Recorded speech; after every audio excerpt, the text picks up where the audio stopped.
సనాతన ధర్మం అనగానే ప్రతి ఒక్కడికి నెగిటివిటీయే. అసలు దాంట్లో ఏముంది, ఏమైనా తెలుసుకునే ప్రయత్నం చేద్దాం డీప్గా అని ఎవడూ ఆలోచించట్లేదు. ఎవడో ఒకడు వచ్చి ఓ స్టేట్మెంట్ పాస్ చేస్తాడు, సనాతన ధర్మం నిర్మూలిద్దాం అని. మనం గొర్రెల్లాగా చప్పట్లు కొడతాం, వా సూపర్, ఇలా చేయాల్సిందే. మరి నువ్వు జీవితంలో ఏమేమి అప్లై చేసేటివి ఉన్నాయి సనాతన ధర్మంలో, అవన్నీ వదిలేస్తావా? అవన్నీ చేయవా? చేయకపోతే దేశం ఇట్లనే ఉంటుందా?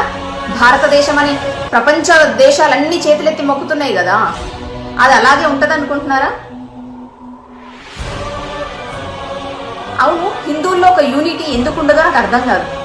ప్రతిరోజు తన ఖురాన్ చదువుతాడు, క్రిస్టియన్ ప్రతిరోజు తన బైబిల్ చదువుతాడు, కానీ హిందువులం మాత్రము మన భగవద్గీతని కనీసం ముట్టుకోకుండా చచ్చిపోయిన వాళ్ళు ఎంతమందో ఉంటారు. ఎందుకు అలా అవుతుంది? ఒక గొప్ప జ్ఞానం